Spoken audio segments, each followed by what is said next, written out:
Well, once again, you guys have blown me away with your staggering amount of responses to my stories. There's no way I can respond to each of you individually, so I'm just going to address some common things again, and then move on to the stories.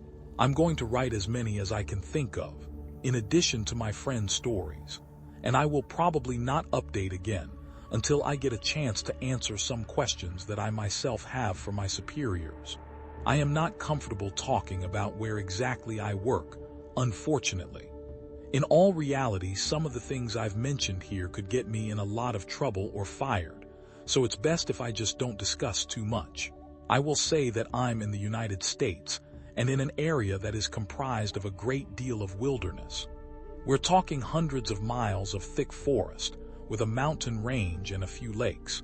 There is still a great amount of interest in the stairs, and luckily for you guys, my friend has a story that I think you'll all be very interested in. I'll go into that more at the end of this update. As for whether or not I have ever thought of asking my superiors about them, I have, but again, I don't want to risk my job. However, one of my former superiors no longer works as an SAR officer, and it's possible that he may be willing to talk to me about it. I'll be speaking to him later in the week, and I will let you all know what comes of that. As far as advice on becoming an SAR officer goes, I think the best advice I can give is to contact your local Forest Service office and see if they offer training courses or what the qualifications are. I've been doing this for years, and I started out as a volunteer helping on SAR operations. It's a great job, despite the occasional tragic situations, and I wouldn't want to do anything else. The first happened on a case that I went out on right after I got out of training and was still pretty new to everything. Before I took this job, I was a volunteer, so I had a basic idea of what to expect. But on those calls, you're mostly dealing with finding lost people after vets have found signs of them. As an SAR officer, you go out for all kinds of cases, from animal bites to heart attacks. This case got called in early in the morning from a young couple who were up on one of the trails that goes by the lake. The husband was completely hysterical, and we couldn't really figure out what was going on. We could hear the woman screaming in the background, and he was begging us to come up there right away. When we get there, we see him holding his wife, and she's got something in her arms. She's screaming these awful, almost animal-like screams, and he's sobbing. He sees us and he screams at us to help them, to please get an ambulance up there. Now obviously we can't just drive an ambulance up the walking path, so we ask him if his wife needs help or if she can walk on her own. He's still hysterical, but he manages to tell us that it's not his wife that needs help. I go over while one of the vets tries to calm him down, and I ask the wife what's going on. She's rocking, holding something and just shrieking over and over. I crouch down and see that whatever she's holding, it's covering her with blood. That's when I notice the sling on her front and my heart sinks. I ask her to tell me what's going on, and I sort of pry her arms gently open so I can see what she's holding. It's her baby, obviously dead. His head is caved in on one side and he's covered in scratches. Now, I've seen dead bodies before, but something about this whole situation hits me hard. I have to take a second to compose myself, and I get up and go get one of the other vets who's standing by. I tell him that it's a dead kid, and he sort of pats my shoulder and tells me he'll deal with it. It took us over an hour to get this woman to let us see her kid. Every time we try to take him from her, she flips out and tells us we can't have him, that he'll be okay if we just leave her alone and let her help him. But eventually, one of the vets manages to calm her down, and she gives us the body. We took it back to the med area, but when the EMTs showed up, they told us that there was never any hope of saving the kid. He died instantly from the trauma to his head. I was good buddies with one of the nurses who met them at the hospital, and she told me later what had happened. Turns out the couple had been walking with the baby in the sling, and they stopped because the kid was fussing. The dad takes the kid and is holding him, looking out over this little gully by the path. The mom comes to stand next to him, but she ends up stepping on a loose patch of soil, and she trips. She falls into the dad, who drops the kid, who ends up falling about 20 feet down this little gully onto the rocks at the bottom. The dad climbed down and recovered the kid, but he'd fallen right on his head and was dead by the time he got there. The baby was only about 15 months old. It was a total freak accident, a series of events that coalesced into the worst possible outcome. Probably one of the more awful calls I've been on. God damn, them fuckers is big up close. I guess that's not really a scary story, but we still laugh about that one. A 4-year-old girl had wandered away from her family's campsite and had been missing for about 2 hours. Her parents were completely despondent and told us what most parents do. My kid would never wander away. She's so good about staying close. She's never done anything like this before. We assure the parents that we'll do everything we can to find her, and we spread out in a standard search formation. I was partnered with one of my good buddies, and we were sort of casually holding conversation while we hiked.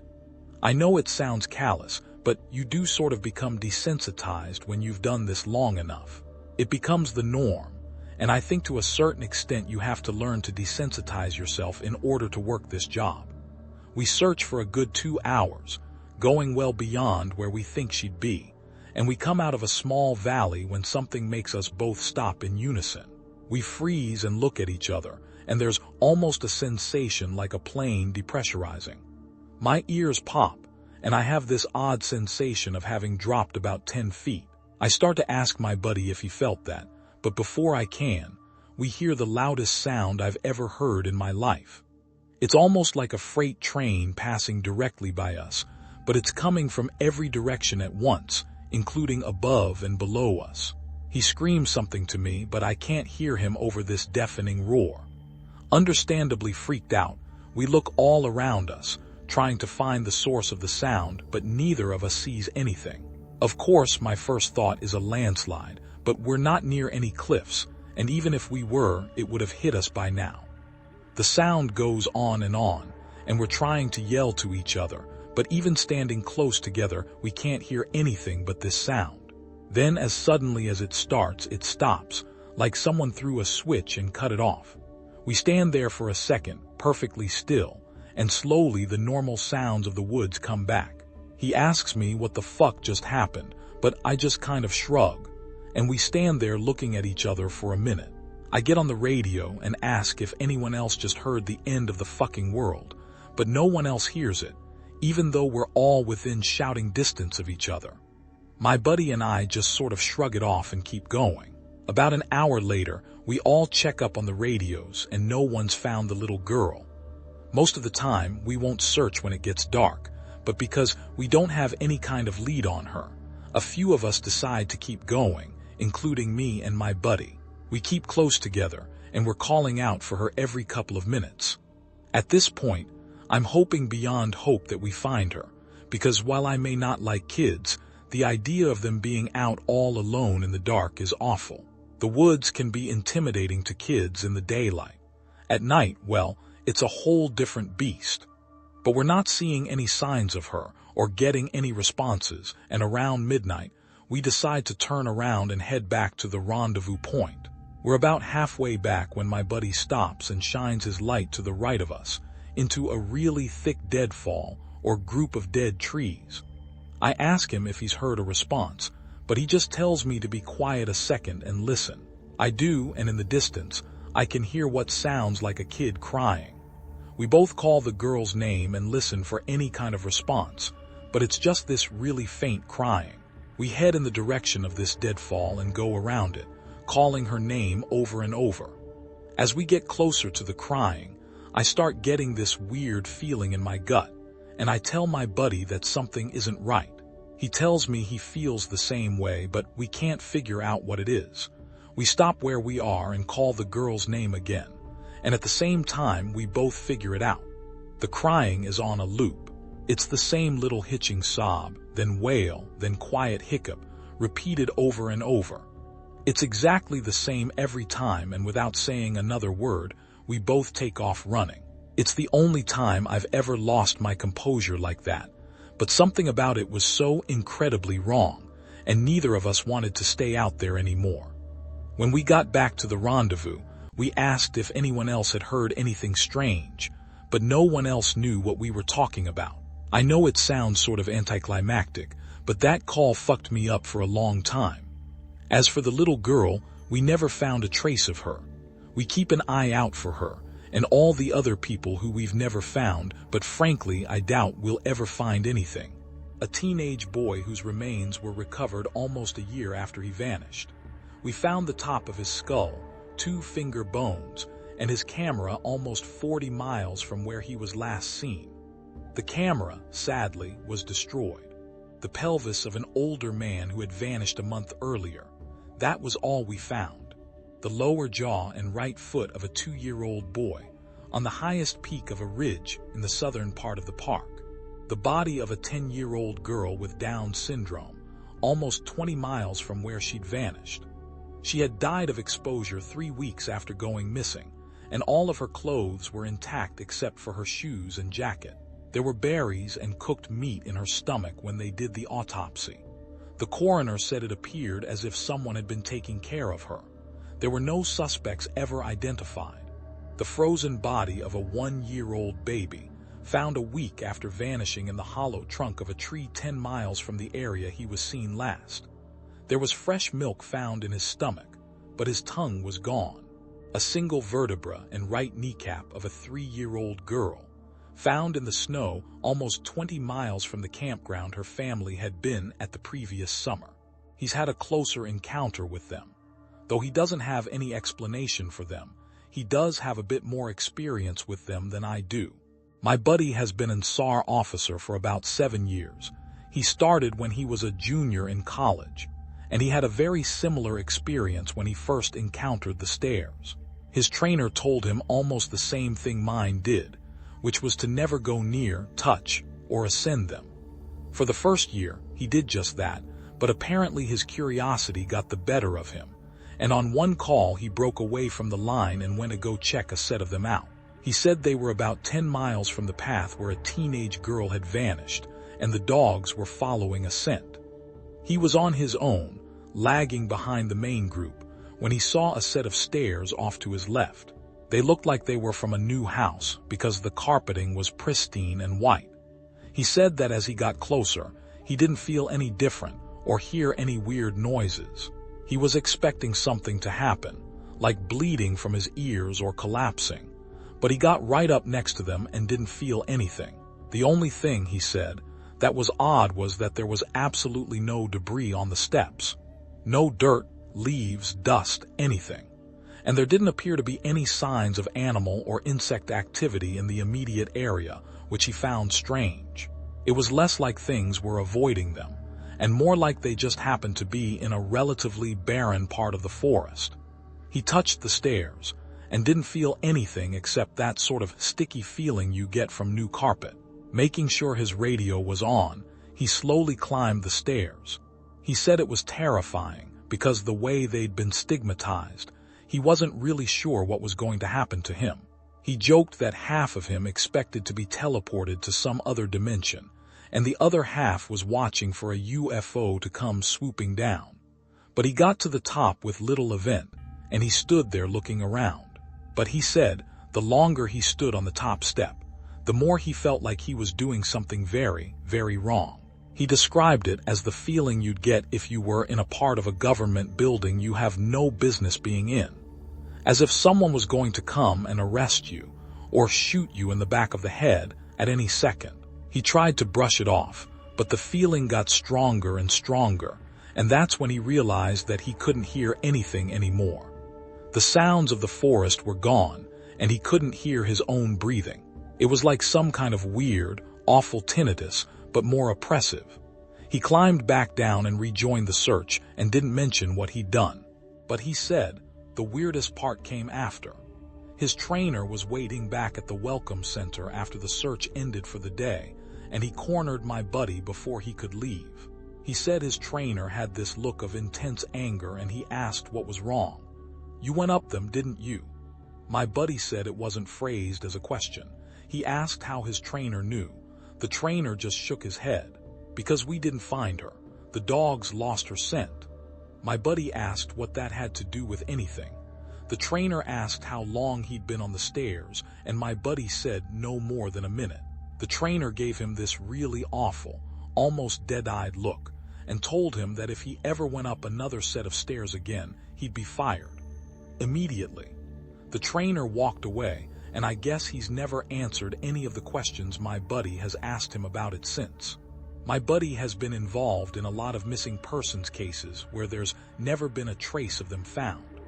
I mentioned David Paulides, and my buddy said he can confirm that those stories are, for the most part, accurate. He said that most of the time, if the person isn't found right away, they're either never found, or they're found weeks, months, or years later, in places they can't possibly have gotten to. One story he told me really stood out, that involved a 5-year-old boy with a severe mental disability. The little boy vanished from a picnic area in the late fall. In addition to the mental disability, he was also physically handicapped, and his parents explained over and over that he simply could not have vanished. It was impossible. Someone had to have taken him. My buddy said they searched for this kid for weeks, going miles out of the accepted range, but it was like he'd never been there. The dogs couldn't pick up his scent anywhere, not even in the picnic area where he'd apparently vanished from. Suspicion fell on the parents, but it was pretty clear that they were devastated and hadn't done anything sinister to their kid. The search was concluded about a month later, and my buddy said everyone had pretty much forgotten it by later in the winter. He was out on a training op in the snow on one of the higher peaks when he came across something in the snow. He said he saw it from far away at first, and when he got closer, he realized it was a shirt, frozen and sticking part way out of the powder. He recognized it as belonging to the kid because it had a distinctive pattern. About 20 yards away, he found the kid's body, laying partially buried in the snow. My buddy said there was no way the kid had been dead for any more than a few days, even though he'd been missing for almost 3 months. The kid was curled around something, and when my buddy brushed off the snow to see what it was, he said he almost couldn't believe what he was seeing.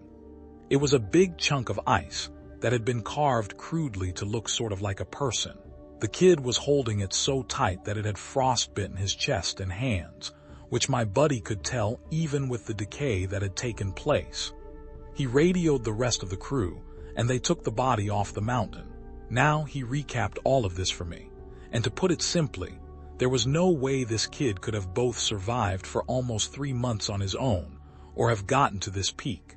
There was no physical way this child could have walked almost 50 miles and ended up on the top of a goddamn mountain. To top it off, there was nothing in the kid's stomach or colon. Nothing, not even water. It was like my buddy said, the kid had been taken off the face of the earth, put in suspended animation, and dropped on this mountain months later, only to die of exposure. He's never really gotten over that one. The last story I'll share from him was one that took place relatively recently, only a few months ago. They were out doing a recon for mountain lions, because there had been several reports of sightings in the last couple of days. One of our jobs is to scout out the areas where these animals are seen to ensure that if they are in the area, we can warn people and close off those trails.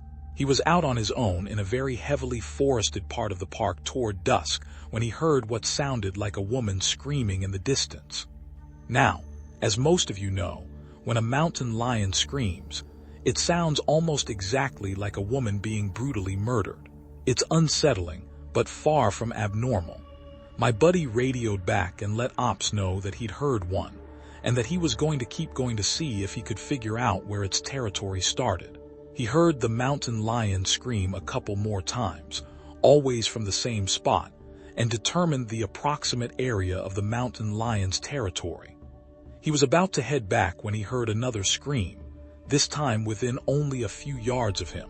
Of course, he freaks out and starts heading back at a much faster pace, because the last thing he wants is to run into a goddamn mountain lion and get mauled to death.